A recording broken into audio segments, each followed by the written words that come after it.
ओ God, ये सुबह सुबह मेरे पेट में दर्द क्यों हो रहा है?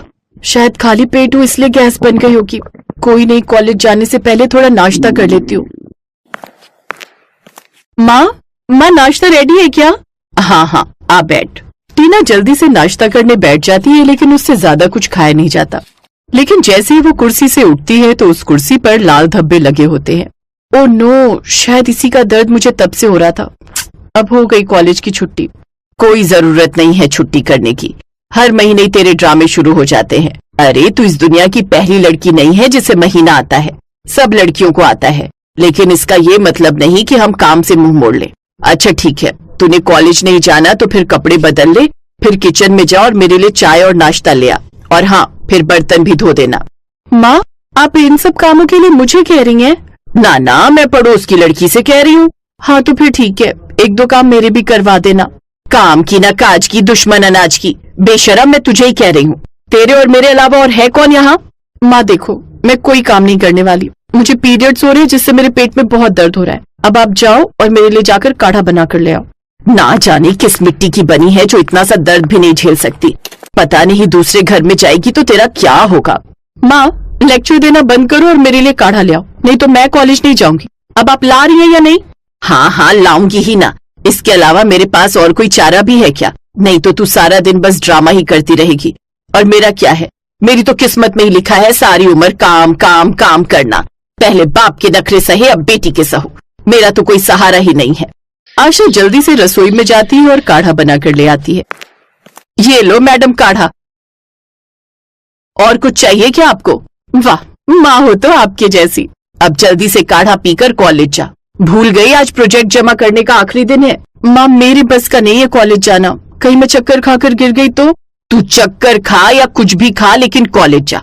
पढ़ाई को लेकर कोई मजाक नहीं। जाकर कपड़े बदल और जल्दी निकल। कुछ देर बाद काढ़ा पीकर और कपड़े बदलकर वो जैसे तैसे कॉलेज पहुंच जाती है और अपनी सहेली कंचन से कहती है, ये माँ ना हुई जैसे जेल की जेलर हो गई, जब देखो हुक्म चलाती रहती है। क्या हुआ, तेरे 12 क्यों बजे? आज भी आंटी से डांट पड़ी है क्या, जो आते ही उनकी बुराइयां करनी शुरू कर दी? मेरी माँ है ना, पीरियड्स में मुझे काढ़ा बनाकर पीने को दे दिया और फिर जबरदस्ती कॉलेज भेज दिया। यार सच में तेरी माँ कितनी अच्छी है। एक हमारी माँ है जो पीरियड्स में भी घर का सारा काम करवाती है। आंटी ने तो तुझे सिर्फ कॉलेज जाने के लिए कहा है। अच्छा ठीक है ना, अगर तेरा लेक्चर खत्म हो गया हो तो अब चले, मुझे प्रोजेक्ट सबमिट करवाना है और फिर मुझे घर जाकर थोड़ा आराम भी करना है। अच्छा ठीक है, चल। दोनों प्रोजेक्ट जमा करवा देती हैं। कुछ समय बाद टीना की ग्रेजुएशन भी पूरी हो जाती है। ऐसे ही समय बीतता है। फिर आशा देवी एक अच्छा सा लड़का देखकर टीना की शादी अंकुर नाम के लड़के से करवा देती है। शादी होकर टीना अपने ससुराल आ जाती है। सारी रस्में होने के बाद रात को टीना अपने कमरे में आती है, लेकिन तभी उसके पेट में फिर से दर्द होने लगता है और बाथरूम में जाकर चेक करती है तो उसे पीरियड्स आए हुए होते हैं। ओह नो, हो गया बेड़ा गर्क, इसे भी आज ही आना था।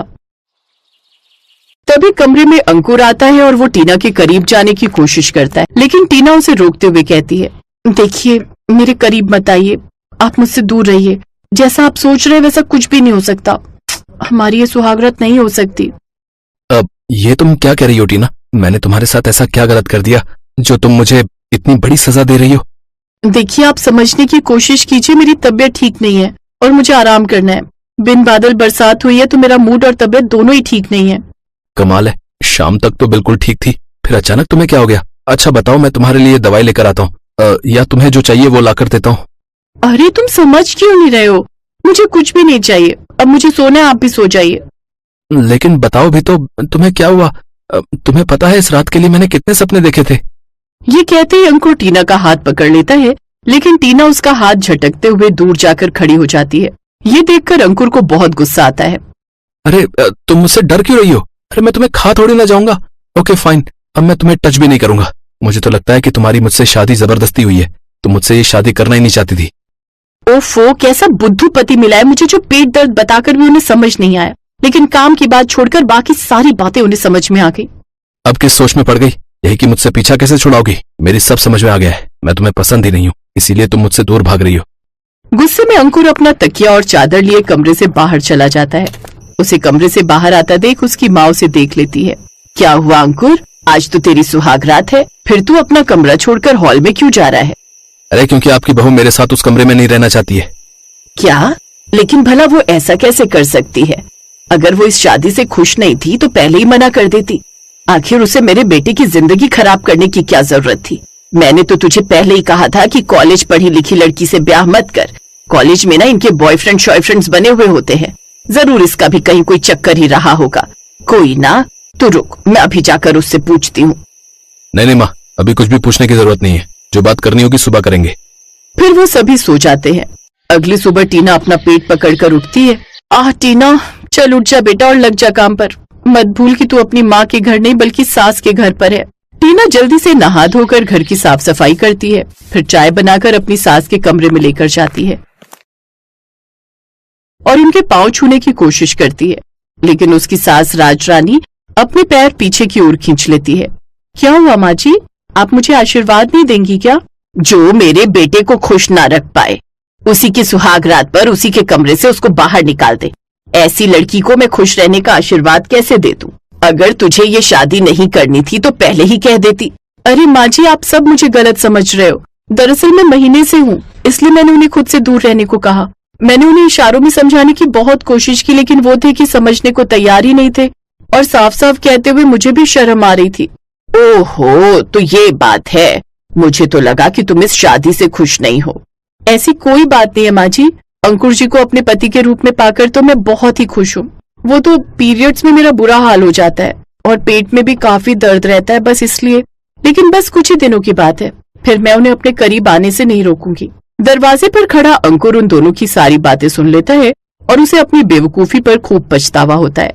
ओफो, मैं भी कितना बड़ा गधा हूँ जो उसकी बात समझ ही नहीं पाया। ये बेचारी वैसे ही अपनी तकलीफ से कितनी परेशान थी, लेकिन मैंने इसे और परेशान कर दिया। मुझे तो जाकर उससे माफी मांगनी चाहिए। अब सुहाग रात में इसको पीरियड्स हो गए तो इसमें इस बेचारी की क्या गलती है?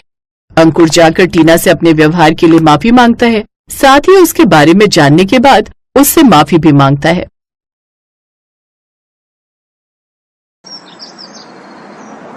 सपना का कॉलेज में पहला दिन था। उसे जिस बात का डर था वही हुआ। पूरा क्लासरूम सपना पर हंस रहा था। अरे सपना, जल्दी से वॉशरूम में जा, नहीं तो तू तो गई। अरे मैडम, ये क्लासरूम है, लड़के भी होते हैं, थोड़ा तो ध्यान रखना चाहिए। पूरी क्लास हंसी के ठहाके लगाने लगती है। तभी एक लड़का 2-3 लड़कों के साथ क्लासरूम में आता है। शर्म आनी चाहिए तुम सबको ऐसा मजाक करते हुए, वो भी एक लड़की के साथ। अरे विनय, ये तो बस एक रैगिंग का पार्ट था, क्यों मजाक किरकिरा कर रहा है? जूनियर डर जाएंगे तेरा गुस्सा देखकर। रैगिंग इस तरह से, वो भी एक लड़की के साथ ऐसा मजाक करके। मुझे एक बार पता चल जाए ये टमाटो केचप किसने इसकी सीट पर गिराई, कॉलेज से बाहर ना भिजवा दिया तो मेरा नाम भी विनय सिंह नहीं। सपना रोती हुई वॉशरूम में अपनी ड्रेस साफ करने चली जाती है। विनय कॉलेज में सीनियर था और साथ ही साथ कॉलेज का प्रेसिडेंट भी था। उसके गुस्से से कॉलेज के सब बच्चे डरते थे। अगले दिन सपना विनय के पास जाती है। थैंक यू, आपने कल मेरी मदद की। इस कॉलेज में आपको कभी भी कोई परेशानी हो तो बेझिझक मुझे बताना। विनय और सपना शिमला में एक ही कॉलेज में पढ़ते थे। विनय सपना से सीनियर था। धीरे धीरे उनमें दोस्ती हो गई और वही दोस्ती प्यार में बदल गई। एक दिन, सपना, कल मेरा कॉलेज में आखिरी दिन है। इसके बाद मैं जयपुर वापस चला जाऊंगा और वहीं बड़े भैया के साथ काम संभालूंगा। मैं तुम्हारे बिना कैसे रहूंगी विनय? सपना, तुम कॉलेज पूरा कर लो, फोन पर हम बात कर लिया करेंगे। उसके बाद मैं घर में शादी के लिए बात कर लूंगा। विनय अपने भैया सूरज के साथ दुकान संभाल लेता है। सपना फाइनल ईयर में थी और कुछ ही हफ्तों में उसका कॉलेज कंप्लीट होने वाला था।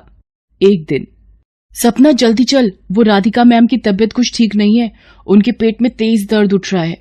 क्या हुआ मैम, आपकी तबीयत तो ठीक है ना?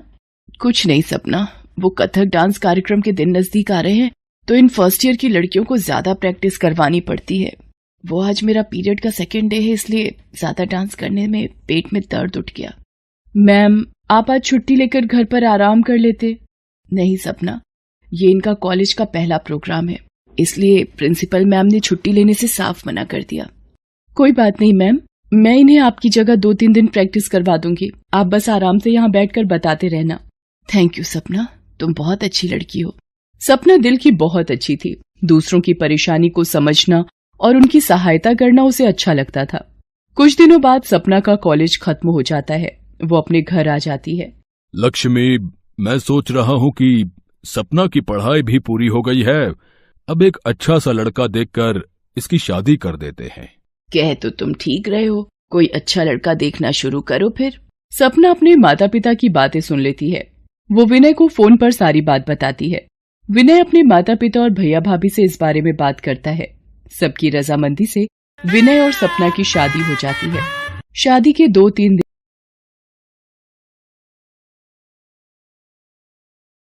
विनय तो दुकान चले गए।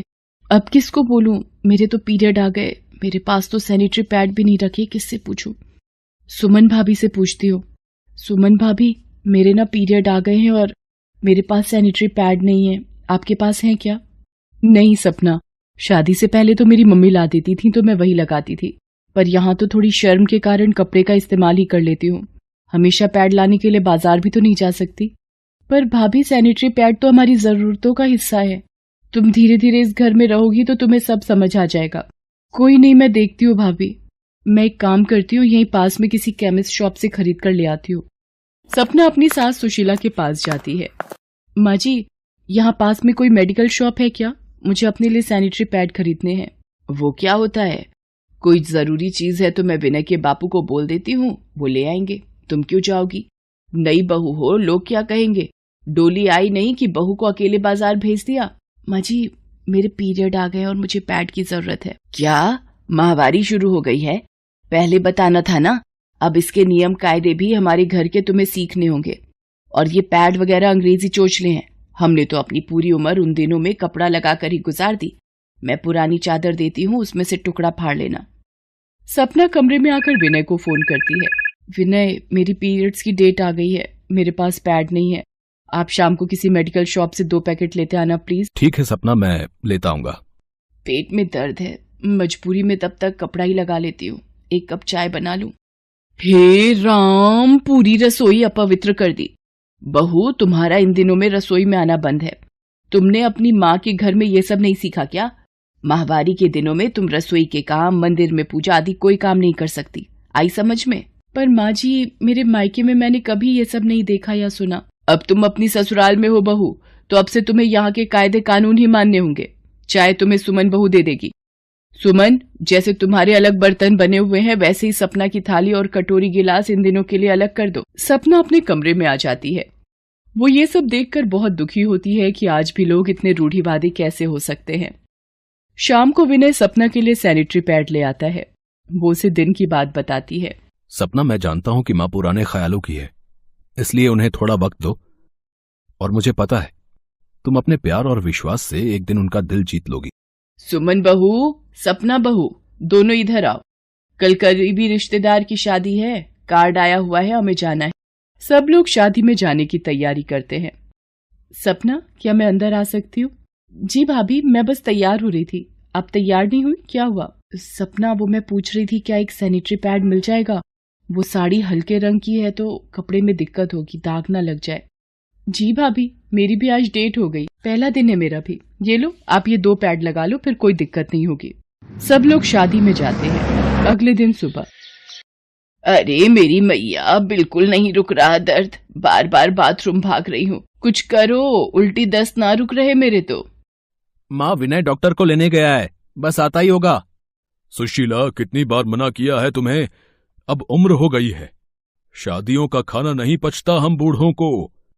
फिर भी तुमने रबड़ी जलेबी खा ली, अब परेशान हो रही हो। डॉक्टर, माँ को जरा देखिए क्या हो गया है। इन्हें किसी खाने की चीज से फूड पॉइजन हो गया है। ठीक होने में 3 से 4 दिन लगेंगे। मैं कुछ दवाइयां और पीने की टॉनिक दे रहा हूं, आराम आ जाएगा। बाकी पानी उबाल कर देना है। इन्हें पतली खिचड़ी, दलिया, सूप वगैरह ही सिर्फ खिलाना है। खान पान का बहुत ध्यान रखना है। आइए डॉक्टर, मैं आपको छोड़ देता हूं। माँ जी, मैं और सपना दोनों महीने से हैं, रसोई में कैसे जाएं? नहीं सुमन बहू, तुम दोनों बिल्कुल रसोई में नहीं जाओगी, ये पाप है। अब सूरज और विनय रसोई में चले तो गए, पर दोनों को क्या समझ रसोई में क्या करे। सपना ये सब देखकर गुस्से में थी। कहीं पानी उबाला तो गिर गया, कहीं दाल कच्ची रही। चावल और दाल का अंदाजा नहीं। घर के लोग तो बाहर से खाना मंगवा सकते थे, पर सुशीला के लिए तो बाहर का खाना जहर था। सुशीला को दवाई देने का वक्त हो रहा था। वो खाली पेट दवाई कैसे लेती? हार कर सपना का गुस्सा और बढ़ गया। वो रसोई में गई। प्लीज, आप दोनों थोड़ी देर के लिए रसोई से बाहर चले जाएं। अरे मुझे ऐसे ही दवाई दे दो, मुझे खिचड़ी वगैरह मत दो, मेरे पेट में दर्द बढ़ रहा है। सुशीला को फिर एक उल्टी आती है। सुमन उसके पास जाती है। उधर क्या हाल कर दिया रसोई का। पहले पानी उबाल लेती हूँ, ठंडा हो जाएगा, फिर एक तरफ खिचड़ी रख दूंगी।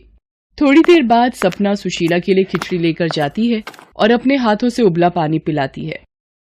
ये तूने क्या किया बहू, सालों की परंपरा थी ये। माँ जी, मैं सिर्फ 2 शब्दों में ये बात कहूंगी, आप उसे जो भी समझें। मेरी सासू माँ की जिंदगी से बढ़कर इस वक्त मेरे लिए कोई धर्म नहीं था। आप हो तो हम हैं, ये परिवार है। आपकी जिंदगी बचाने के लिए यदि ये पाप मुझे करना पड़ा तो ऐसे 100 पाप मैं और करूंगी और आपकी जिंदगी पर आंच भी नहीं आने दूंगी। आप मेरी माँ हो, हम सबकी माँ। ये सुनकर सुशीला ने सपना को गले से लगा लिया।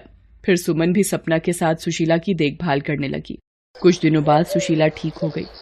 अब वो समझ चुकी थी कि जमाना बदल रहा है तो उसे भी जमाने के साथ कदम मिलाना है और मुश्किल घड़ी में की गई मदद में तो भगवान भी साथ होते हैं।